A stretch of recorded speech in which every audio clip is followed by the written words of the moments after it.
On this week's episode, we're visiting Arlington National Cemetery in Virginia and want to share with you its intriguing history and breathtaking views. We'll also be visiting a few notable grave sites, including Joe Louis, Robert Todd Lincoln, and John F. Kennedy. And lastly, we'll be watching the changing of the guard at the tomb of the unknown soldier. This beautiful cemetery is incredible, and if you've never been here or haven't been here in a while, then we invite you to come along with us on this edition of History and Relics.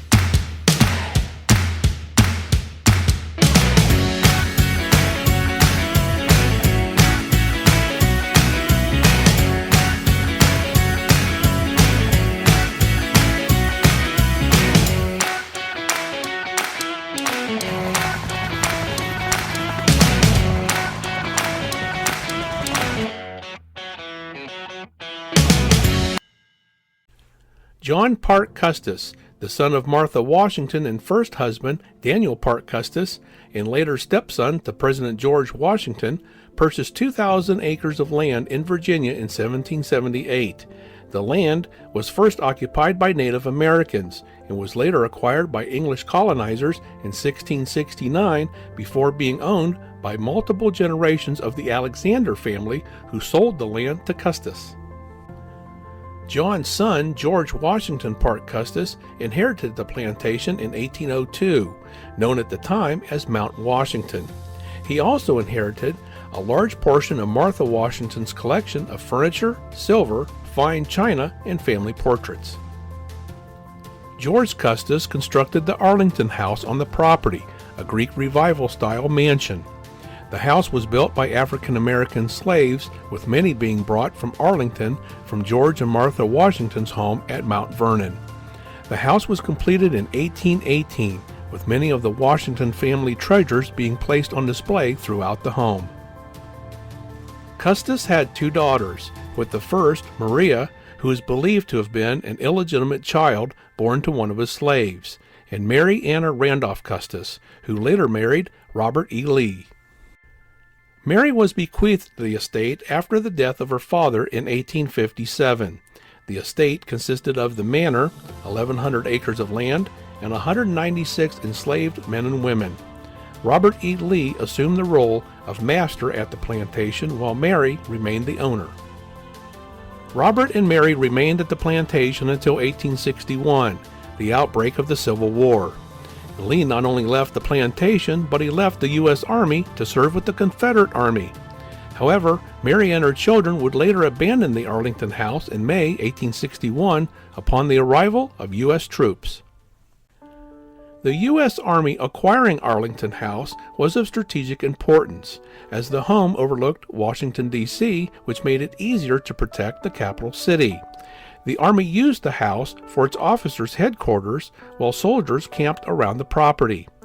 Many acres of forest were also cut down by the Army in order to build multiple forts on the land. By 1864, the increasing number of deceased soldiers from battlefields and military hospitals surpassed the limit of existing national cemeteries in Washington, D.C., which prompted the U.S. government to seek additional burial space. U.S. Private William Christman became the first soldier buried on Arlington grounds on May 13, 1864.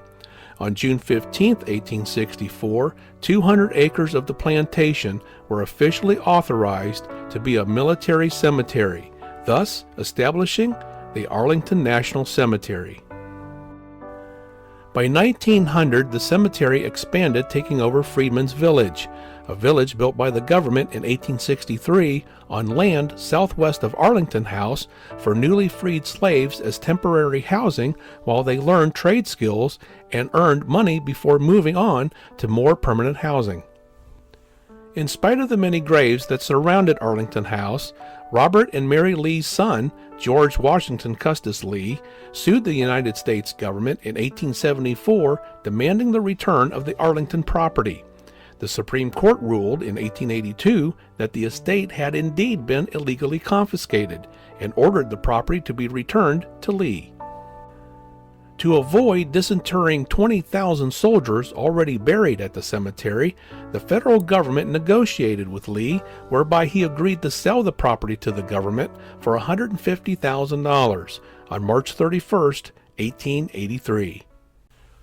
Arlington National Cemetery has expanded several times since the Civil War. These expansions have been necessary to accommodate the hundreds of thousands of veterans laid to rest at Arlington. Today, the cemetery covers 639 acres and is the resting place for approximately 400,000 veterans and their families. Arlington is also one of only 2 cemeteries in the nation that has 2 U.S. presidents buried in it.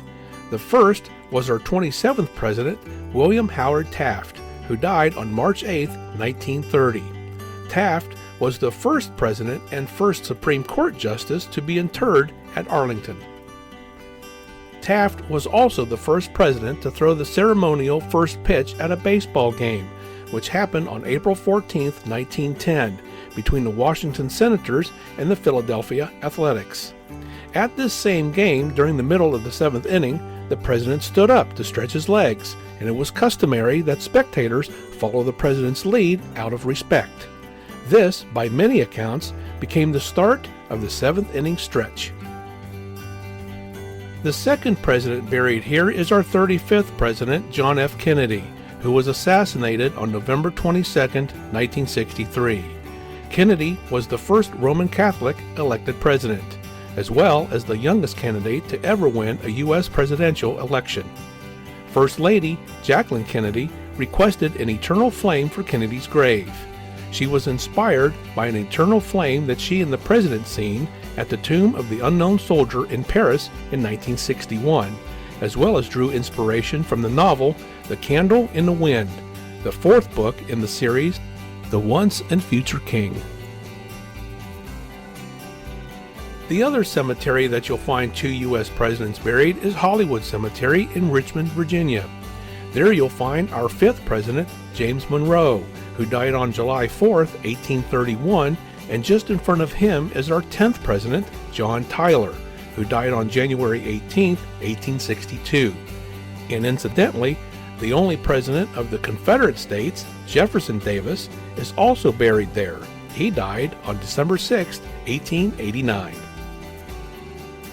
Now, as you can imagine, there are many upon many notable heroes buried at Arlington, from government dignitaries to members of the Tuskegee Airmen, and everyone in between. To give you an idea, we stopped at a few of these notable grave sites during our visit here. The first grave we visited was Robert Todd Lincoln, the oldest son of our 16th President of the United States, Abraham Lincoln, and First Lady Mary Todd Lincoln. Robert died on July 26, 1926. He was an eyewitness to President James A. Garfield being shot at the 6th Street train station in Washington, D.C. on July 2, 1881. And he was the last surviving member of the Garfield and Arthur cabinets, in addition to being the last surviving witness of Lee's surrender at Appomattox. Robert had voiced his intention to be buried in the Lincoln family tomb at Oak Ridge Cemetery in Springfield, Illinois. However, it was Robert's wife, Mary, who had him interred at Arlington, believing that Robert made his own history independently of his great father, and should have his own place in the sun. Nonetheless, there's a cenotaph to honor Robert at the Lincoln family tomb. Then we have Jimmy Doolittle, an aviation pioneer who was a flying instructor during World War I. He was an air racer in the golden age of the sport who won the first Bendix Trophy in 1931 in a race from Burbank to Cleveland. In 1932, he set a world speed record for land planes at 296 miles an hour. He later took the Thompson Trophy at Cleveland with his famous GBR1, averaging 252 miles an hour. During World War II, he received the Medal of Honor for his daring raid on Japan, known as the Doolittle Raid. Next we have the Brown Bomber, Joe Louis. He reigned as the World Heavyweight Champion from 1937 to 1949, the longest single reign as champion of any boxer in history. He was victorious in 25 consecutive title defenses, a record for all weight classes. On January 9, 1942, Louis fought a charity bout against Buddy Bear, which raised $47,000 for the fund. The next day after the fight, he volunteered to enlist as a private in the United States Army. Louis achieved the rank of technical sergeant in April 1945, and in September of that same year was awarded the Legion of Merit, a military decoration rarely awarded to enlisted soldiers, for incalculable contributions to the general morale. Interestingly, right next to Joe Louis is actor Lee Marvin, who tended to always play a tough guy on the silver screen, especially in his role in the 1967 classic The Dirty Dozen. But before his acting days, Marvin enlisted in the United States Marine Corps in August 1942. He was wounded in action in June 1944 while taking part in the Battle of Saipan, which awarded him a Purple Heart. The final design and construction of the Tomb of the Unknown Soldier, as it appears today, was completed in 1932. There are 4 crypts here, including the sarcophagus, which contains the first unknown remains of a serviceman from World War I, initially interred here in November 1921. 2 other crypts represent unknowns from World War II and the Korean War, interred here in May 1958. The center crypt is now empty, but once held the remains of a Vietnam veteran, whose remains were interred here in May 1984, but were positively identified in 1998 through DNA testing as First Lieutenant Michael Blassie, United States Air Force. Thus, he was removed from the unknown soldiers and reinterred. The assigning of soldiers to guard the Tomb of the Unknown occurred in 1926. The guarding of the unknown became a 24/7 presence in 1937. The changing of the guard takes only moments to perform, but months of training to perfect. The routine is performed by sentinels, who are members of the 3rd U.S. Infantry Regiment, known as the Old Guard. Since 1937, there has been a sentinel on duty at the tomb every minute of every day. There is a strict selection process and an intensive training regimen for the soldiers who volunteer to become tomb guards. Every part of the routine has purpose, with the number 21 repeated to symbolize the 21-gun salute, the highest military honor that can be bestowed.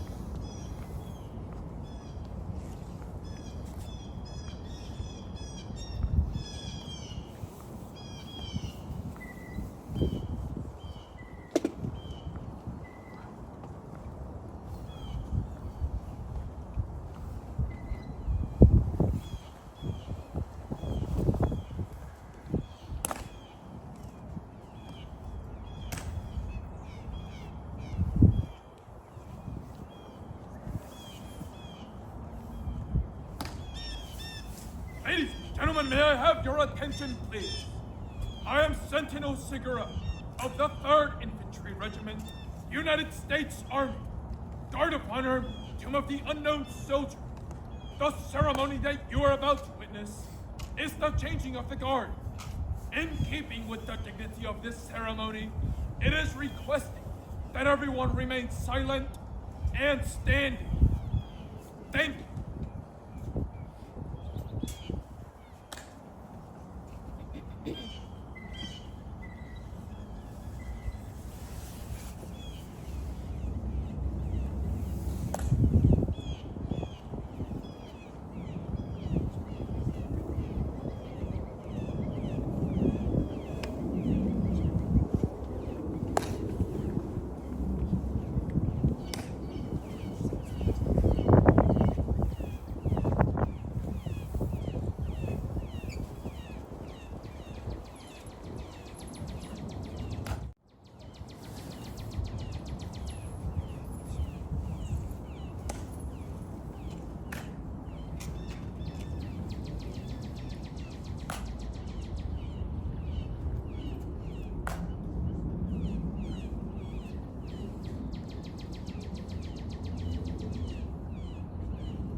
Forward! March!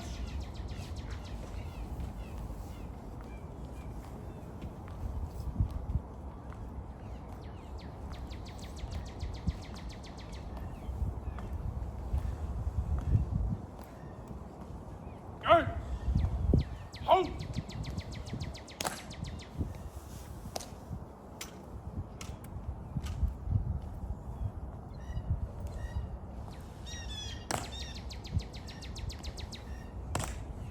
Forward!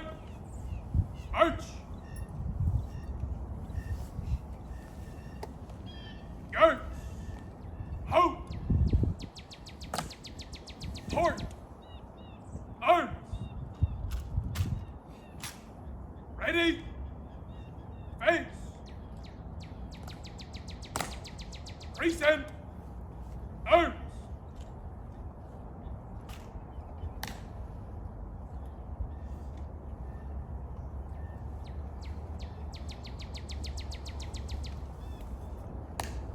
Port!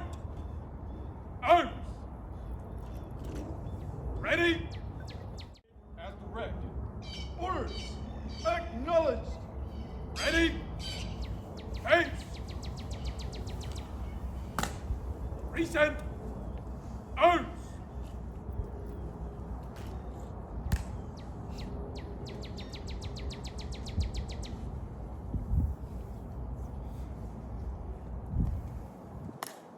Right shoulder! Arms!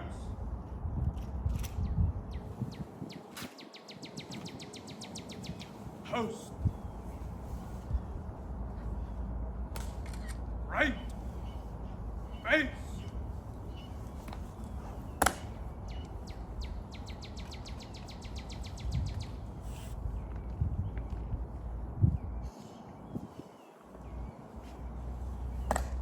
Forward! March!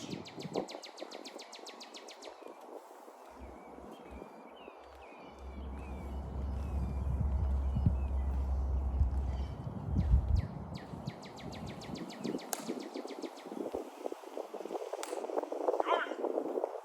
Halt!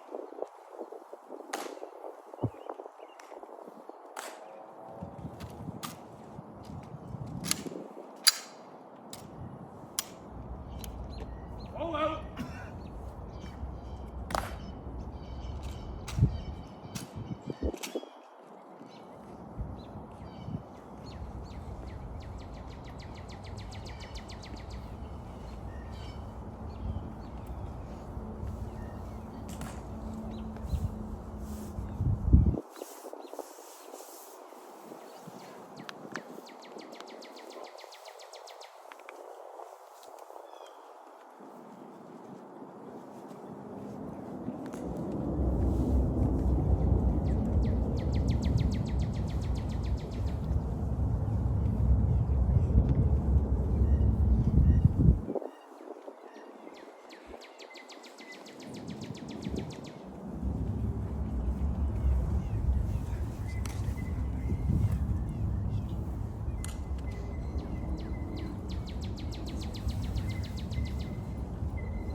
Thank you for joining us today. We hope you enjoyed our program.